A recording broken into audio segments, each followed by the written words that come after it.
Hello, folks, and welcome to Thursday Live Lessons here on Ukulele on the Ground. My name is Aldrine Guerrero. I'm joined by two lovely gentlemen, and let me introduce them to you right now. Mr. Aaron, the voice Nakamura. So what's up, Aaron? What's up? And Mr. Kahai, the legend. Fergan, say what's up, Kahai. What's up? It is Thursday. That means we're going to answer any and all of your questions. We'll try to create some good discussions. Kahai is going to read off the questions. I'll try to... Do you see this? Yes, we're just talking about We're just talking about like, no, because I think he has a bug in the... Yeah, oh, that's right. That's last right. Thursday, we were talking about Lion King before we went live. And then, this is Mark, right? Mark comes in as Mufasa, and I'm like, that's a cool coincidence. Mhm. Today, he came in as Spider-Man, and we were talking about Spider-Man. What is going on? What's on with Spider-Man? I read Trent's message, which says, like, hey, Spider-Man, you're one of my favorite superheroes. And I'm like, does Trent know we were talking about Spider-Man? And then that's when I realized, like, no! I was like, oh my gosh. What is So, that? so last in the chat, when you sign in, you can kind of like Create a name. a name, Yeah. and so Mark has been just coming in with all kinds of different names. I think the earliest one was Ariana Grande. but I'm Godzilla. I think pretty he's sure bugged this place. I think he put a bug in our office, and he's been listening into our conversations before we go like last week we live. were talking about Lion King. And Yeah. he was Mufasa, and now like today he's Spider-Man. We just talked about Spider-Man. Yeah, and well, maybe it's like, as last week it was like Lion King because the Lion King trailer came out, Yeah. right? I think he just saw Into the Spider-Verse. So, That's yeah, probably why, maybe. yeah. It's like, oh. But that wasn't the reason we were talking about Spider. We were talking about Spider-Verse at all. Like none of us saw Spider-Verse yet. Yeah. And I think right before Kahai hit the button, I'm like, why don't we just talk about Spider-Man the whole hour for Thursday Live Lesson? I can talk about Spider-Man for an hour. And then here comes Spider-Man, like coming into our chat. What is the meme that Spider-Man like saves somebody? Is like, everybody gets one. Everybody gets one. That's our Spider-Man came into I the know. chat, right? Friendly neighborhood Mark. Yeah. Oh, okay. Okay. Anyway, that threw us off the game. All right, so yeah, because I can't see, so you guys are just tripping out. And I'm like, Yeah, trying to what's introduce going on? Kahai. Sorry. So Kahai is going to read off the questions. I'll try to answer them as best as I can, and these guys will chime in with their 2 cents, and we'll come up with the best possible answer, or even a great discussion about whatever subject that you want to talk about, or whatever subject you want to ask about, and kind of techniques and being ukulele related. We'll be here and happy to answer any and all of your questions for you. All right, so let's get started. Kahai, give me a question for Spider-Man. Mark said, or Spider-Man. Spider-Man. From Spider-Man. He said, ever since I started listening to ukulele, YouTube has been suggesting banjo videos.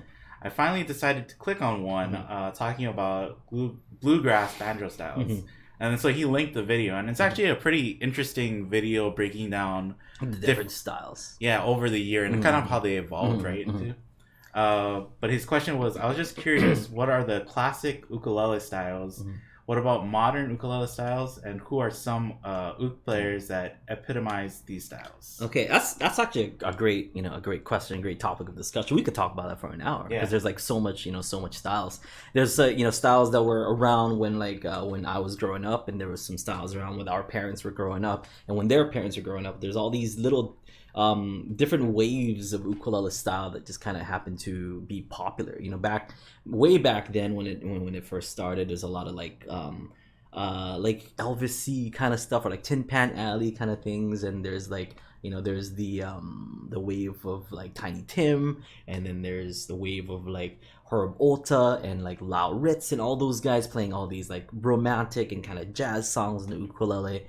And then there's guys like in Hawaii like Peter Moon, who's like doing kind of the same thing but mixing like Hawaiian techniques in there, or quote unquote Hawaiian techniques, which would become like strictly like Hawaiian techniques. But it's great because talk about banjo. So let's go from the beginning. I have so much to say about this subject. So if you guys want to check it out, Mark posted this question over on the UU Plus forum, so you can watch that video that he posted about the banjo styles and stuff. I actually saw that video a while back, only because YouTube suggests the same thing to me as well. Like it'll give me some banjo videos. But I was actually looking for some banjo videos, and I was it's not a secret anymore, I guess.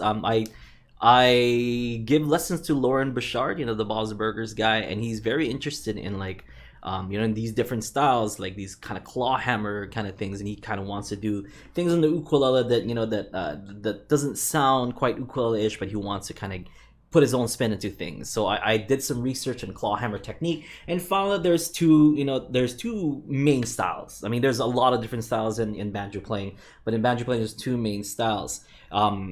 Which is the the claw hammer style, so you can play like claw hammer like. I'm not too good at it, but and then there's the style that we like to play, which is kind of like that Bela Fleck, like the flat picking kind of style. So there's flat picking on the banjo, and then there's a more like country kind of style, like with the hammer-ons and stuff, more folksy kind of sounding. So that's what I found, and then I thought about it, which is basically kind of like the ukulele. In the ukulele world, I want to break it down to three main ones, or maybe even four. I'll break it down to four different ones. So the first one is that kind of very European Tin Pan Alley, very heavy on the on the split strokes kind of style. I think that's that's one of the one of the most earliest styles that that I can remember with the ukulele.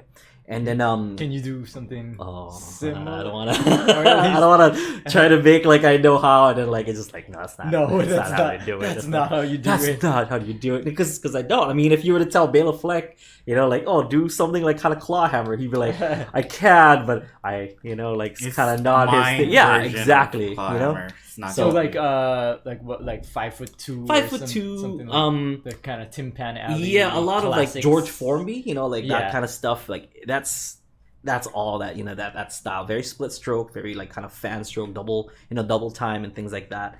That was pretty early on from what I believe. I mean, of course, there were those Hawaiian players in Hawaii kind of using it for like for strumming and whatever. But as far as like a solo ukulele kind of style, that's more that was one of the first ones, one of the earlier ones. And this is just based like on my experience. I'm sure a historian is gonna come in like, no, Aldrine, this is what came first. Yeah. So well, I mean, like I'm just listing them off from what I Yeah. So like the ukulele was kind of like created in like the late 1800s and then got popular in the early 1900s. And so throughout history, it's always been just whatever was popular in music culture at the time kind of influences what the ukulele was used for. So. Kamaka's first one was like 1916. If they held their 100th anniversry in 2016, so that's 1916. And that's kind of like the first wave of popularity. So so that 1920s Tin Pan Alley Tin Pan Alley kind of stuff. It was really popular then. And then you got guys like Tiny Tim, who's kind of like got that same that same style and bring it into mainstream. But also you got guys like Lau Ritz, who's who was taking the ukulele in kind of this jazz this jazz style. So that I believe that's kind of the next number two. That's number two. So that's like jazzy.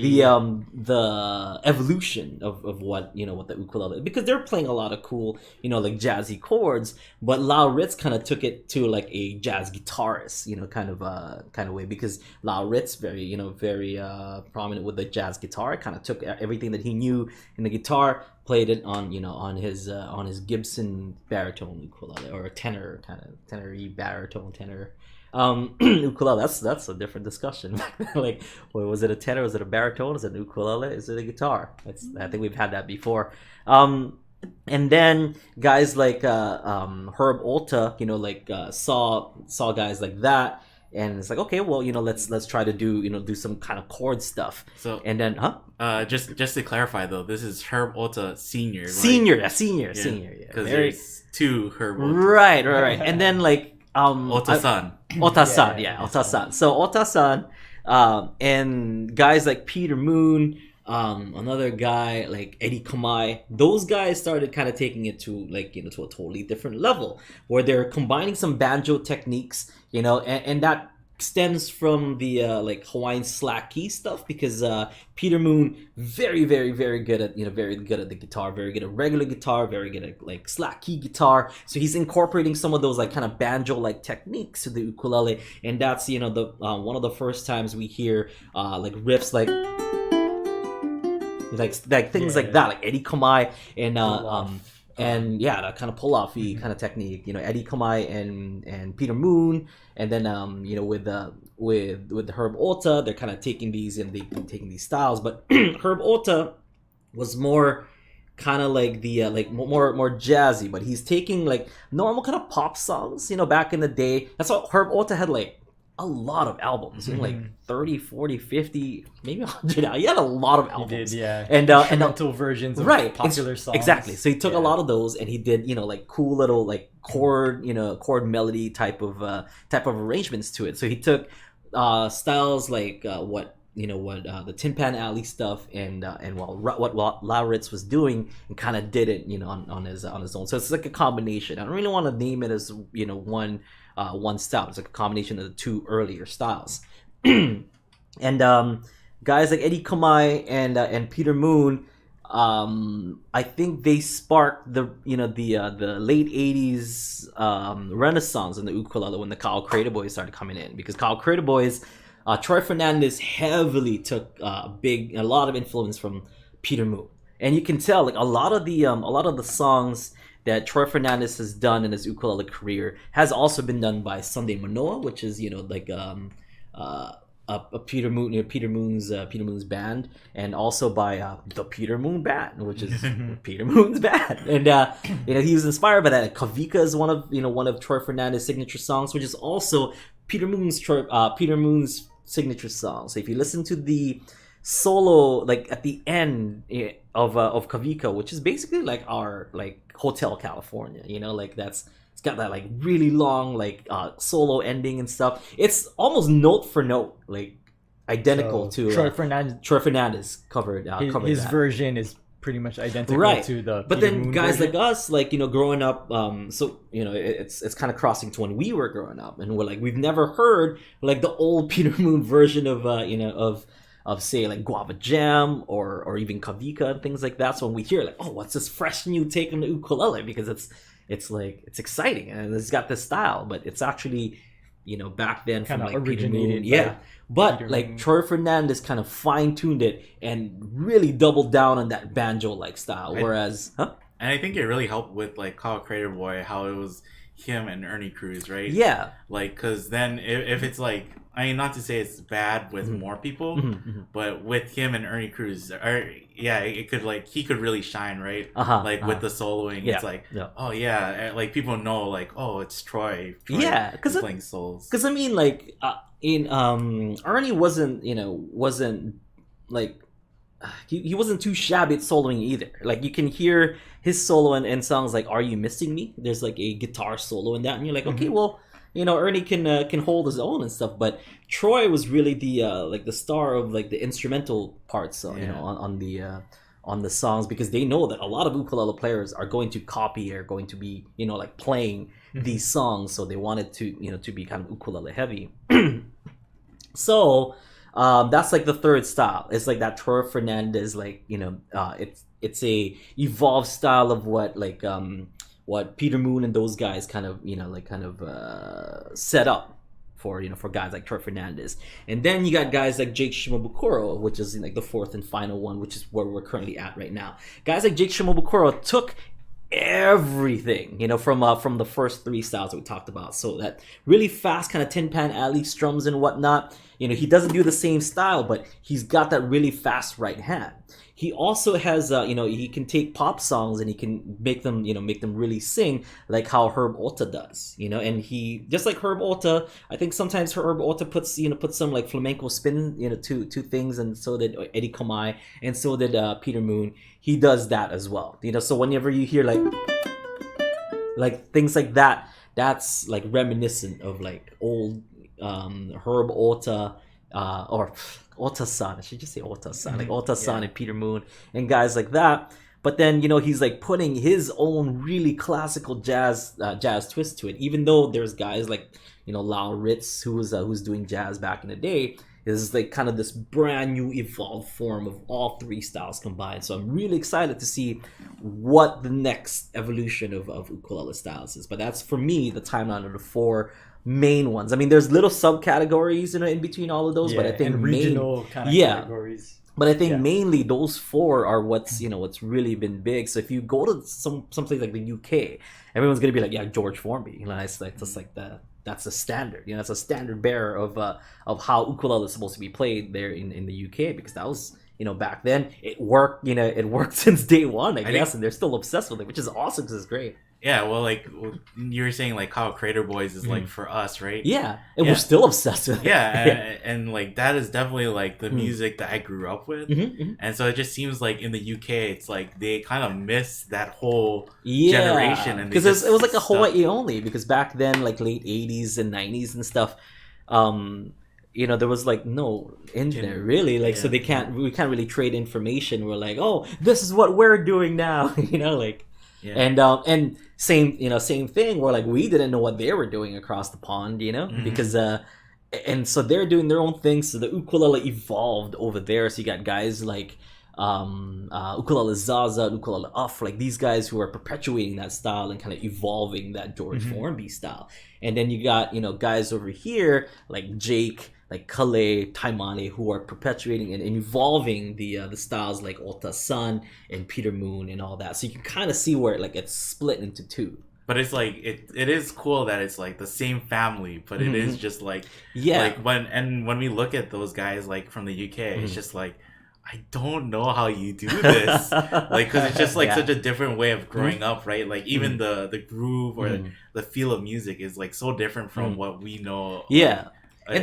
And then I don't want to discount guys who who are also like singers that that take the ukulele to different heights and stuff, like guys like Caliboy de Lima, who's like a great singer but also an amazing player, but he's borrowing techniques from Peter Moon as well, where he's doing a lot of those pull-offs and stuff. So that's it's kind of the same thing, but he added his own spin to it to match what he was doing when he was singing, and then he had like a great guitar player and a bass player to back him up while he's doing all these riffs while he's singing. Amazing. If you guys haven't heard Kapena is like one of the most legendary bands here in Hawaii, from like starting from the late 80s, and they're still active, right? Like the children are like what's kind of what's keeping that band going, and it's great. Let's see, guys like Imua Garza, who played for like for OP Pickers. He took all those styles as well. So he's got this really nice classical style like that Ohta-San would do, but he's got these pull-offs that guys like Peter Moon would do. But he also has like different new techniques that like more classical guitarists and like some electric guitarists like that would do, and he's kind of incorporating that to the ukulele as well. And same thing with Jake, but I think Imua does it in a way where like it's it complements his voice too, because he's a great singer, but I'm not gonna discount like how amazing he is at the ukulele. And his if you guys are interested in Imua Garza, pick up his album called Dream Speaking. I don't know if it's available anymore, but that album is crazy good, and it's just like a peek into like Imua Garza's head, and it's just like, what? I think you were telling me, Aaron, right, when you guys were filming the masterclass with him or something, he just said like, oh, I just like locked myself in my room for like a little bit. I just like wanted to learn as like much as I could. Yeah, and it's like, I think for a lot of like this the same story. This new generation, right? You hear that, right? Where it's just like, I really love like Crater Boys music or something, and it's just locking myself in my room and being like, I gotta figure out how these guys play like this. I gotta figure it out, and I gotta try and recreate or come up with something like my own technique that will best like kind of match what they're doing, but also be like something that I can do, right? Or there is a old PBS special. I don't know if it's online somewhere, but there's an old PBS special where like it was Jake Shimabukuro, Peter Moon, and Kelly Boy DeLima. It's like three different, like distinctly different styles and stuff. Who was kind of showing what they could do, but then in the end they jammed like Pandanus, and I love that song Pandanus. I think we gotta teach that one of these days here. But and it was really interesting because you can kind of tell and you can see like the evolution of the ukulele. Like when Peter Moon's kind of doing his thing, he's like, you can tell that like, okay, this is inspired by like a lot of classical music and a lot of like, kind of banjo-y, clacky kind of techniques and stuff, but he makes it work. And then here comes like Kelly Boy DeLima, who like doubled down on that. He's doing a lot of pull-offs and stuff. And then here comes Jake, who's like strumming it up and doing some cool little like flamenco runs and stuff. It's really, really, really cool. I don't know. I don't even know what that thing is called. It's like a PBS special. I can only guys. I can only imagine that they had fun too, like performing together. Because it's probably like when Peter Moon is like playing, then Kelly Boy and Jake are probably like looking at him and be like, "Oh my gosh, he's doing the thing, he's doing the thing." And then like when Kelly Boy starts playing, it's like, "Oh wow, he took like this thing and I can see like it's." Or it's like almost like when Neo in the Matrix, right? He's like, I can see, like Matrix, he can see the numbers. It's like you can just see, like, I can see where this came from. I can see where this, I remember watching that special, and that was around the time that I became friends with Jake and stuff, and he told me a little fun fact. If you guys can find that video, he's playing an ukulele in there that was actually in the cover of the second Pure Heart album. But on the second Pure Heart album, he has a uke on his hand, and you never ever see him play, like any other time. It's like a concert Kamaka ukulele, and he's playing it for the cover. He used to play that, but I think not long after he got it, it got stolen. Like, it was like I think. They were like trying to they got to a hotel. They're like trying to like move everything up, and it didn't make it. Like somebody swiped it and stuff. And I remember hearing that. I'm like, what? That's like one of the nicest ukes that I've seen. And it's like, nope. I guess it's Gonski. Who's that bass player who like he's a famous bass player and he ripped out like all the frets of his bass? Like, and I think the same story with him. Like people are like saying like, oh, that bass is like legendary, and then he's just like. It got stolen, so I just needed like I think he ripped off like the frets of his new bass, but he's like, it's not the same, it's like trying to, but it's not quite. Yeah, sometimes like the best ukes are not necessarily what you think would be the perfect best, ones, the best instruments. Like I love kanilea, and I'm always going to love my kanilea and all my kanilea ukuleles and stuff, but I feel like with the seasoning that Mika had, my Kamaka ukulele, just because like that's when I was really doing most of my learning and most of my experimentations and stuff, I had that ukulele. And I think because the sheer amount of like hours and blood, sweat and tears that I put in that, like it sounds the best. And now like my mother-in-law has it and uses it for her church. Like a legendary ukulele is just being like played like it's like Montebello Christian Church in California. I know like Aaron has his flute too, right? Like, and that's been with you since like like for a pretty long time. And then I have a Taylor guitar where I played it enough where your hand rests is just worn down. Like not only the varnish, it's like the wood itself is like getting worn down. So it's just we have an ukulele in the office that came to us cracked, right? Oh yeah, the Ohana. Yeah, and it sounds fantastic. So it's like one of those things. Yeah, where we couldn't give it away. It was supposed to be a giveaway early on in Ukulele Underground. Have I told that story of how I got that Kamaka, like the tenor Kamaka? I don't know. Oh, okay. Just this is a fun story. So let's go back. Let's go back before I tell the story. So first kind of wave was like the 1920s. It was kind of ramping up to the 1920s.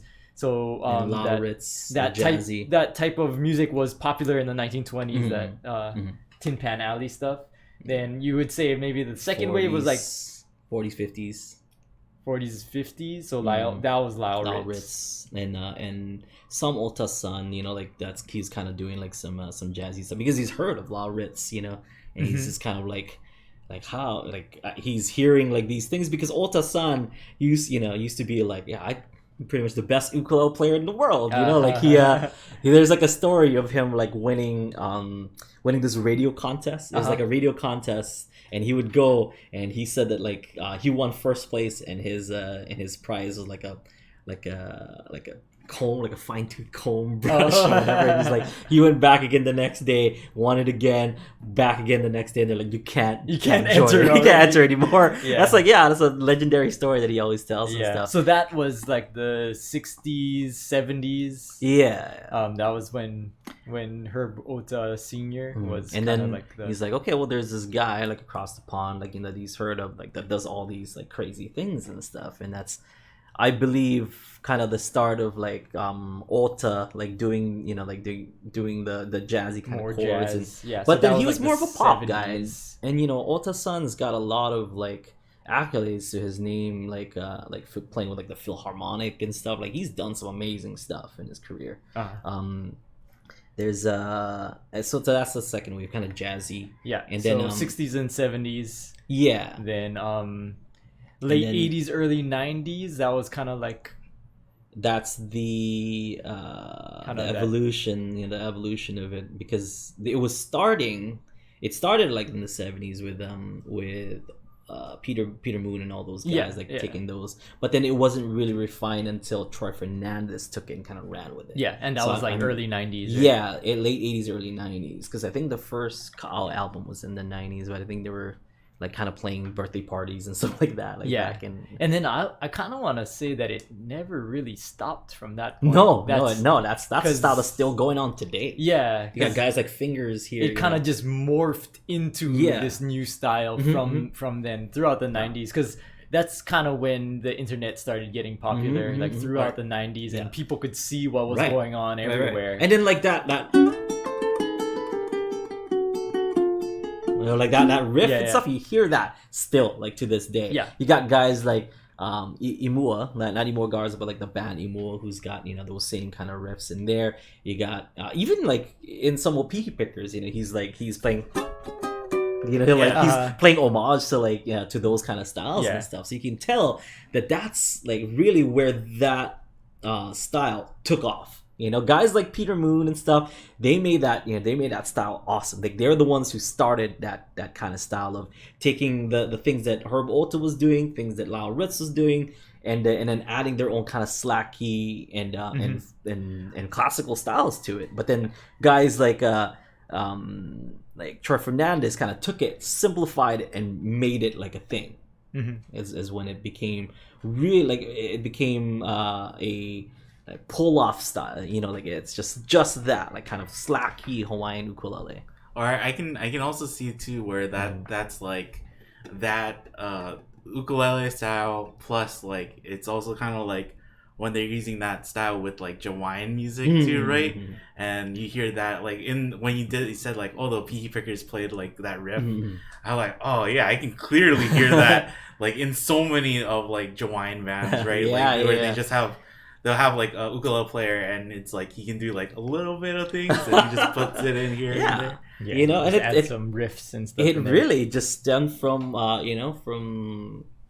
from Troy Fernandez and the Roy Sakuma like school was kind of perpetuating the Ohta style, where they're kind of like doing this like thumb kind of technique. Where that's like where that came from, and that's why Jake is the evolution of that, whereas Troy Fernandez is the evolution of guys like Peter Moon and Eddie Kamai. Jake was an evolution of guys like La Ritz and Ohta-San. And it's super cool too, because like Eddie Kamai and Ohta-San, they like play together, right? And they're like known as like, oh yeah, we're friends. It's just we have two different styles, and then so it's really cool. I mean, Eddie Kamai also did like classical and stuff like that on the ukulele, and but yeah, like guys like Peter Moon, who's like you listen to songs like Hey Hawaiiao, like he's got some awesome like ukulele picking like Kavika, a lot of stuff. And Hey Hawaii is covered by Troy Fernandez in their Palolo album. It's like you can tell that he's a huge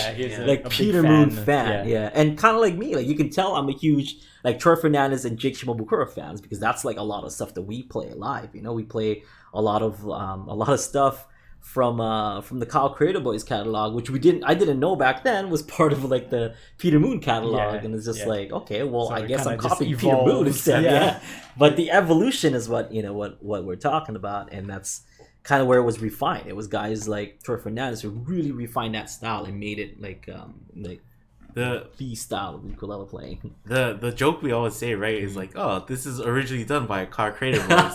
And it's a joke, but it's also like with the Hawaii kids, it's kind of true. Like you ask, like we were hanging out with Craig and Sarah, and it's like Craig was like, oh yeah, he started Rhythm playing of the Rain. Yeah, and then Sarah's like, no, it's Cascades. Cascades. Like not realizing like, oh, you mean Kyle Creator Boys isn't the original? And I think it's just like a lot of kids, right?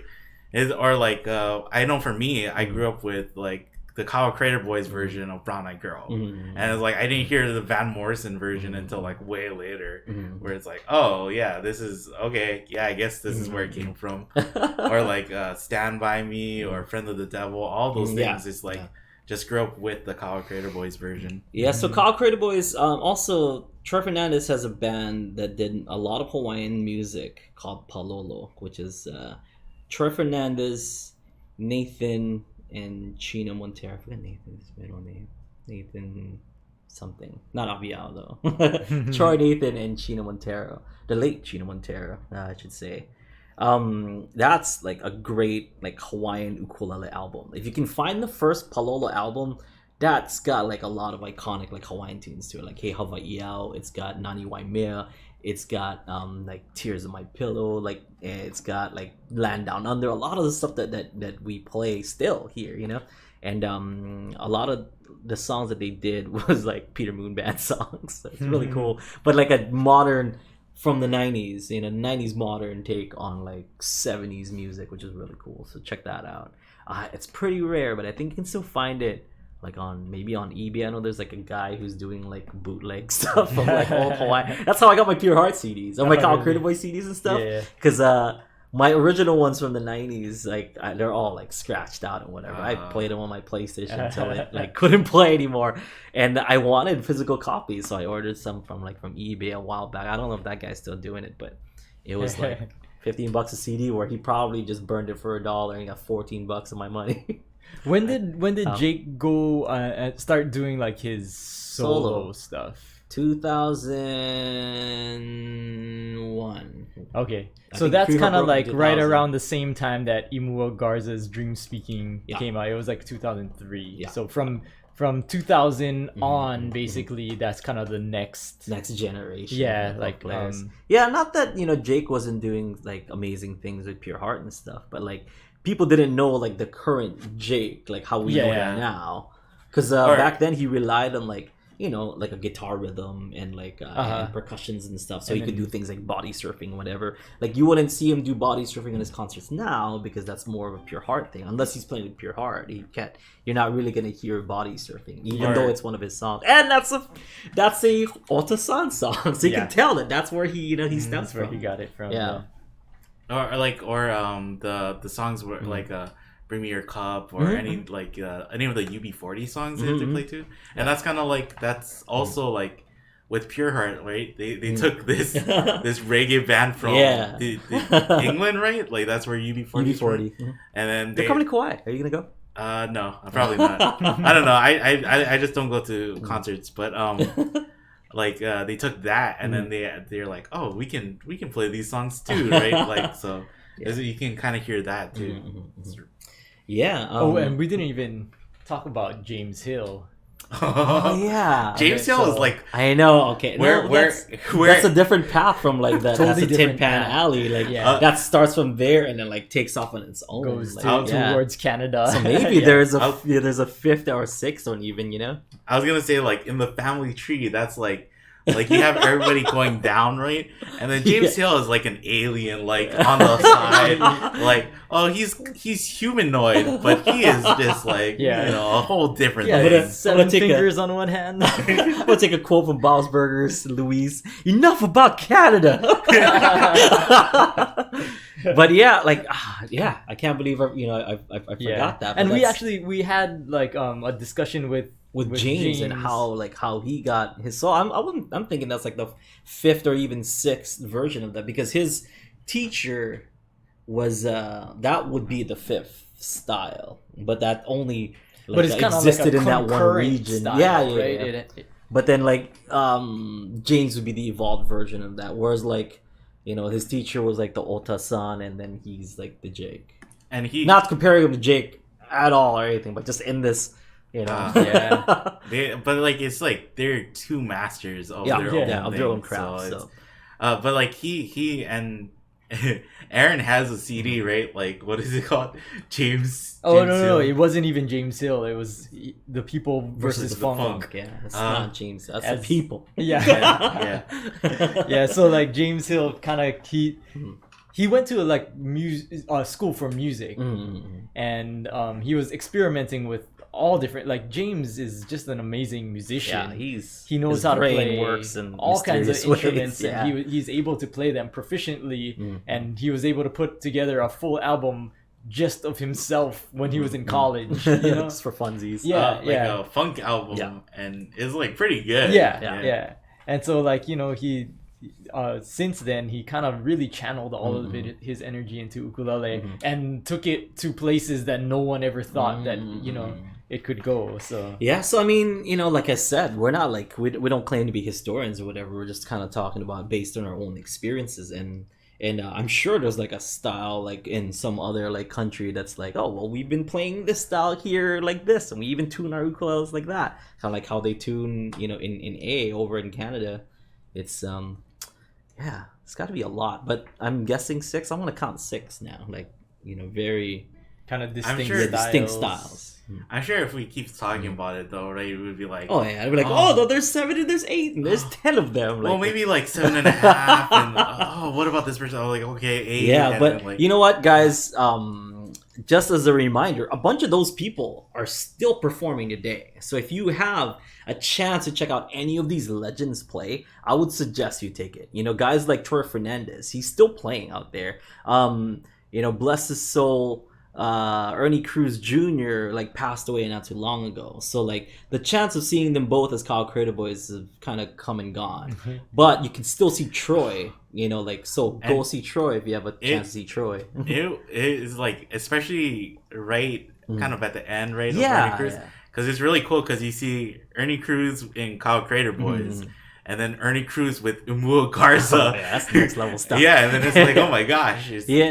And then, of course, I'm sure a bunch of you folks have seen Jake before, but if you haven't seen Jake, if you want to see a real master play the ukulele, Jake and James are still, still touring, still playing. Go see them. Ohta-San is still playing, mainly in Japan and Hawaii and stuff. But if you have any opportunity to watch that man play, watch that man play.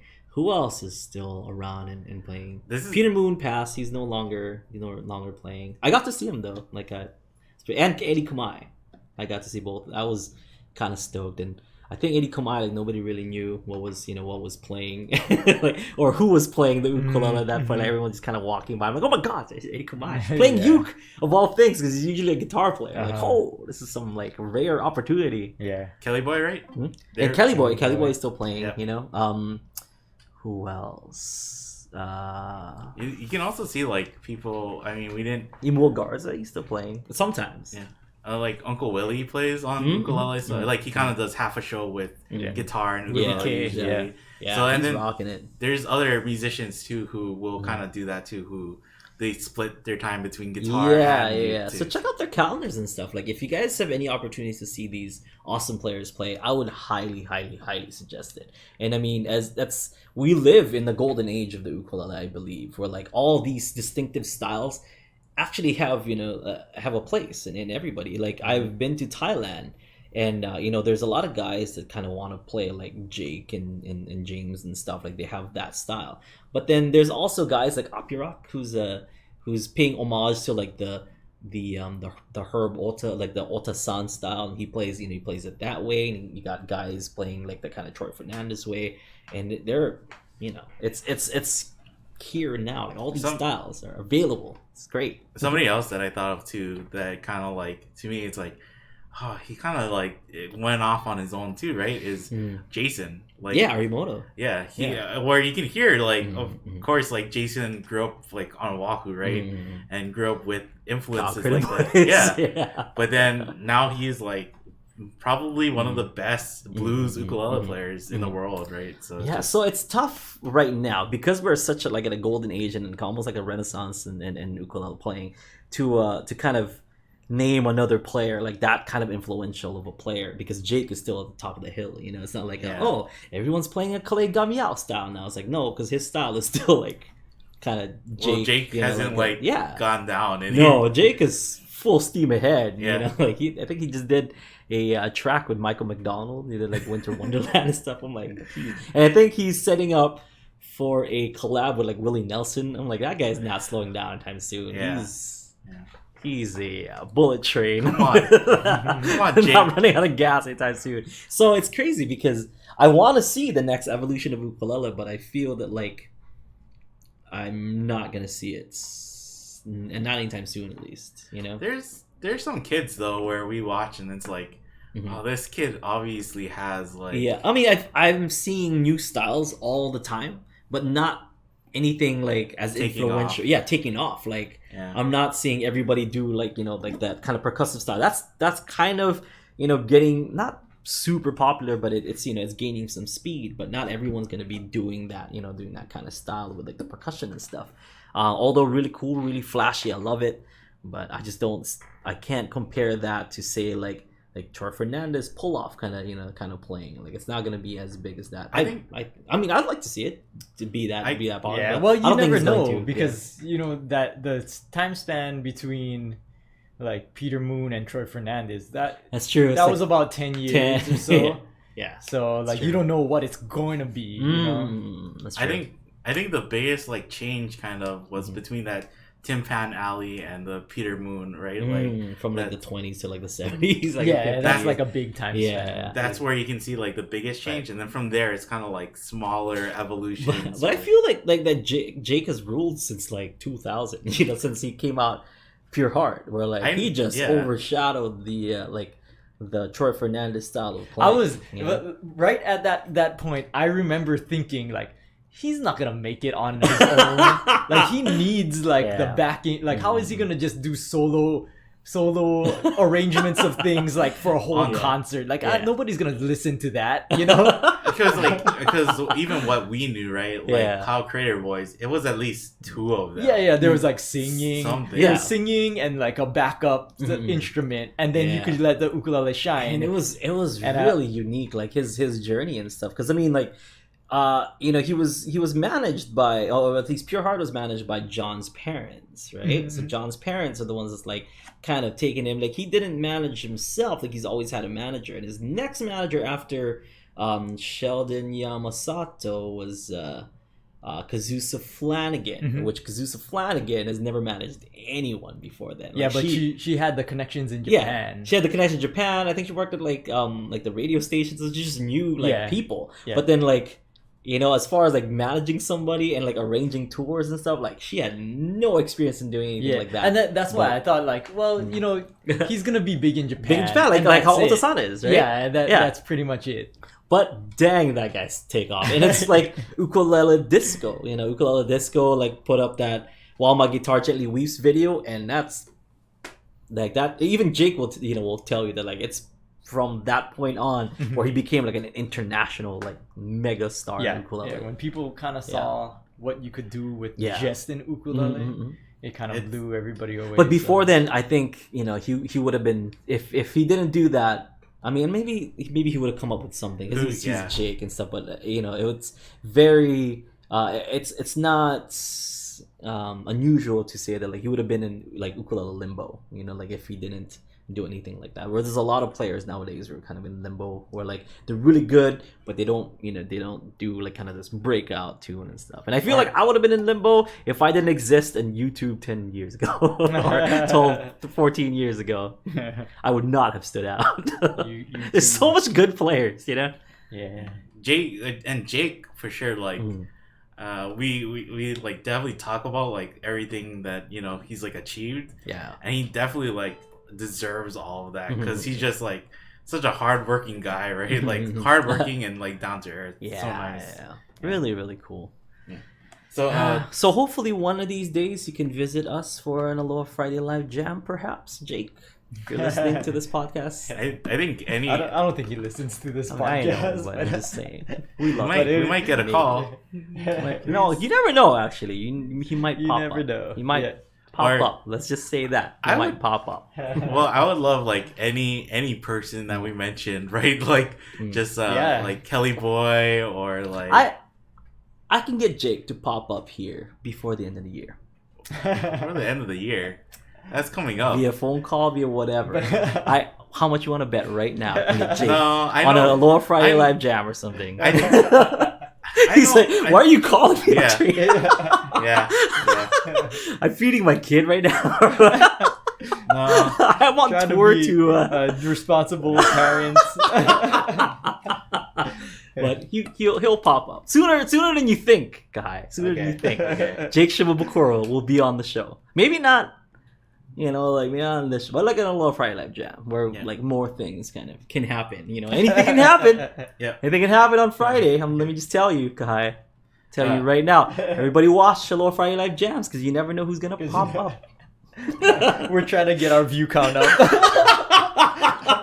Oh, we'll get it as soon as Jake pops up. You're like, oh my god, we missed Jake. So you never know. You just never know. So Spider-Man asked, how did Ohta-San get such a deep tone in soprano uke? Low G, man. Like that's honestly, and that's one of the first times that people started kind of picking with their thumb. Like that's, when that whole style first started from what I can think of. So that whole style of, of using your thumb to pick, you're getting like thicker nail, but then it went back because guys like Peter Moon and those dudes were using their pointer fingers like to pick, whereas guys like Ohta-San is getting these deep tones using their thumb. I think, and Ohta-San, what he really did was make sure to use the thumb to emphasize that low G too, right? Yeah. Like it's like soprano with a low G and using the thumb, like that combination. I mean, I have a and his ukulele too is a nice like little Martin ukulele. Like let's not discount the fact it's a nice uke. So all that combination, and I'm guessing back then there was more gut strings was more available than like kind of synthetic stuff that we have nowadays. So gut strings are gonna give you like a warmer tone. Yeah. So there's a lot of that combination. We got to think of like what resources were available to him back then, and I think it's a lot of that. Yeah, I think if like I pick up a soprano with like a low G, I instinctively like start to play like that, right? Yeah, that's style. Like that's you just kind of connect that instrument with that setup to how he plays, and it works so well. Yeah. All right, so hopefully that answers your question, Mark. And like I said, we could talk about that the whole show. That's a great subject that I love talking because I don't want to say like I'm like an expert in ukulele history, but I do know the stuff that happened in Hawaii while I was kind of like learning the ukulele. So I know that much. What kind of led up to our generation of ukulele. And I mean, there's a lot of players, like that we didn't mention, but the ones that we did, those are the ones that were really prominent in like ukulele history. Yeah. I'm sure like people are gonna be like, you forgot. Yeah, you forgot this person. What about Imua? Or I don't know, like who's Benny Chong. I mean, yeah, you got guys like Benny Chong. You got guys like Gordon Mark. Of course, like all these guys play a role in there too. But I'm talking like specifically that style and who was the guy for that style, and it's these dudes that we named. Yeah. I think it is like how you said, like we grew up and you could tell somebody who's like not even into music, you could be like, oh yeah, I have the Call Creator Boy CD, right? Yeah. And they're gonna know who that is. Because that's like That's like owning, like a Maroon 5 CD. Like a lot of people like, That- Maroon 5. And not, you don't have to be, I think- like a singer. Or I think like that's Yeah. even like more prolific because like if you had like a potluck or something, or you had like a gathering, right? Yeah. They're gonna play something. Kyle Creative Boys. Yeah. I would say the Kyle Creative Boys in the late 80s and early 90s were as big as the Beatles in Hawaii. Just, For yeah, Hawaii yeah. specifically. In our- yeah. Yeah. In our, in just Hawaii, they were like that big. They I mean, were, like, and you still feel like kind of the remnants of Mhm. them, yeah. where it's like I was listening to the radio today, Mhm. and for every radio commercial, Mhm. they have one of their songs in the background. Mhm. Like it's not like Yeah. it's not like in the foreground, but it's like, oh yeah, this is a PE man. Yeah. This is Rhythm of the Falling Rain. Right, this right, is like right. whatever. Yeah, So, it's they're still around. Kind of like how the Beatles, like Beatle tunes, like still here. Yeah. And I went to the mall the other day, and I just went to go grab some Starbucks because they have chestnut praline nowadays. It's awesome. By the way, so I went there and I heard my favorite song in the world, Simply Having a Wonderful Christmas Time, and I'm like, oh my god, I'm in this stupid line. I can't go anywhere. I have to listen to this stupid song. Oh my god, no. it's the best song, right? The best song he ever wrote. Greatest. We were talking about Christmas albums earlier, before the podcast. Yeah, that's right, John Legend. Yeah, but So good. But last year, Hanson put out a new Christmas album. Yeah, it's to kind of commemorate the 20-year anniversary of their first Wow. Christmas album. Yeah, and so they have that song, Mm.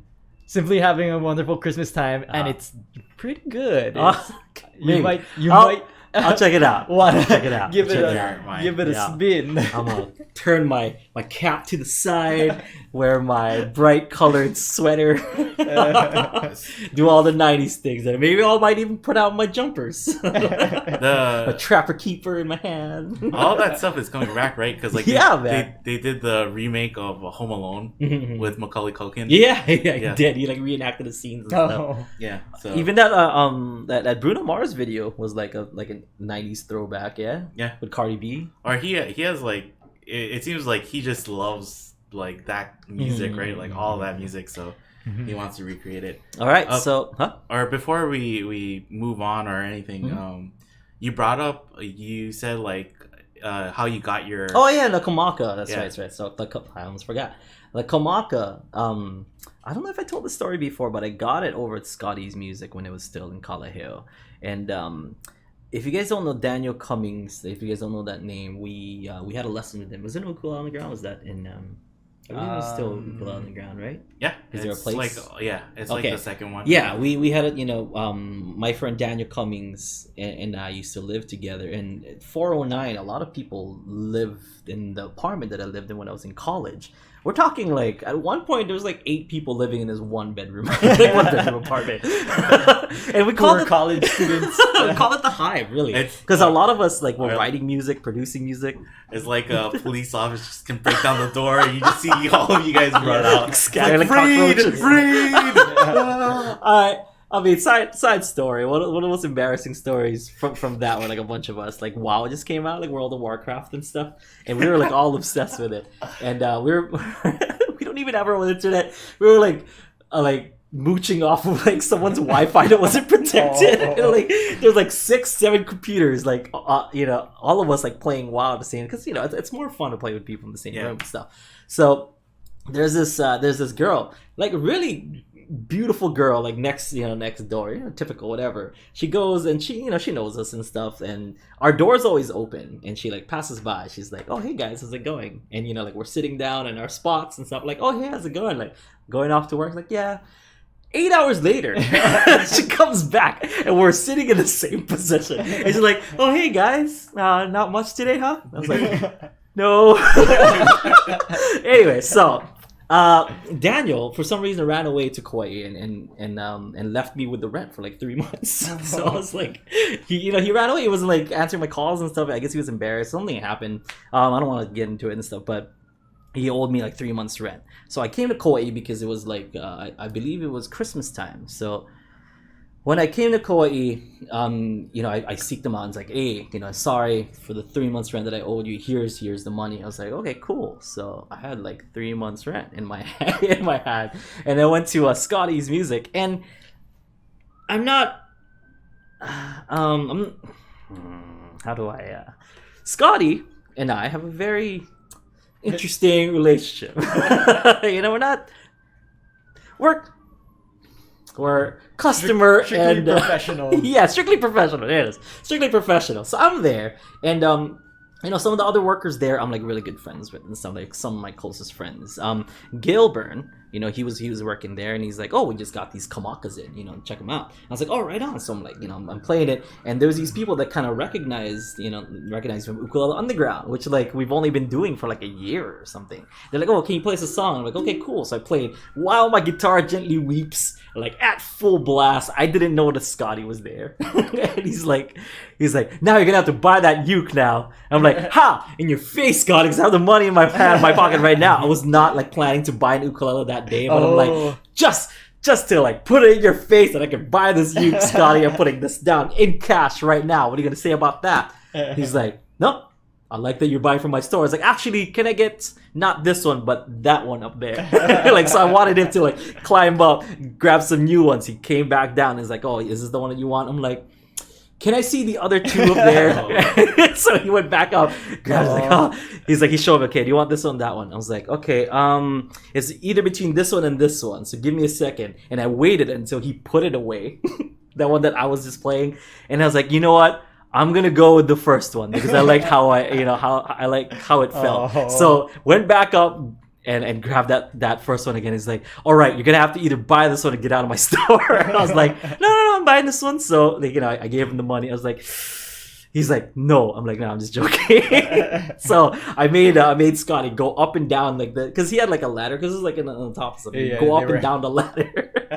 And I had him like swap out the ukulele like 3 or 4 times until I decided that first one. But he's just like, if you're gonna scratch on my ukuleles like that, you gotta buy it. I'm like, here you go.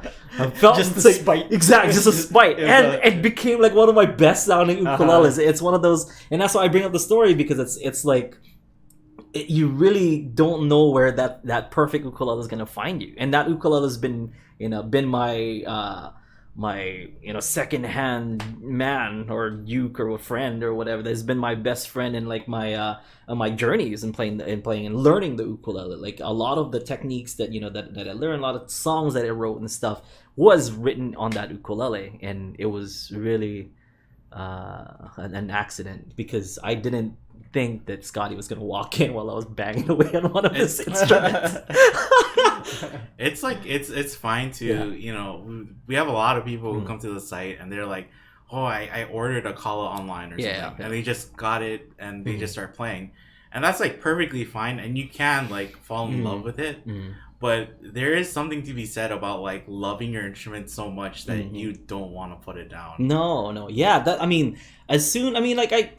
As soon as I played it, when I was playing While My Guitar, I was like, man, this uke sounds really good. And already in my brain, I'm like, I have the money. Should I get it and stuff? Like, should I buy this? Like, should I finally upgrade my my Ovation? Because I was still playing an Ovation at that point. I was like, should I finally upgrade to like an actual wooden, like Hawaiian ukulele? And so just like you guys, like it's like, oh, should I put the money down or like to buy this? I had the same exact experience. I'm like, okay, I just gotta pull the trigger on this one. And when I did, I was like super happy with it.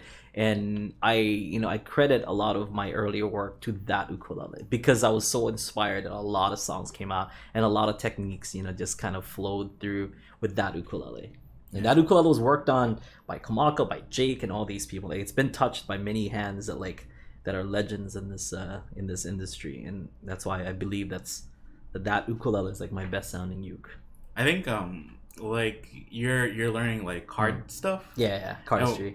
And we talk about like how you just always have it in your hand. If you want to get better, just always have it in your hand. And I think it's the same thing for instruments. It's like the instrument that I primarily learned on, like, is a guitar that I actually went to California, and we were looking around music shops, and my mom said like, your eyes lit up when you play that guitar. Like, are you gonna be sad if we leave the shop and you don't buy that guitar? And I was like, yeah. But it wasn't the guitar I was looking for, right? I wasn't looking for like that specific Taylor guitar, and so I bought it, and it's just like, I'm so glad I bought it. How much was that guitar?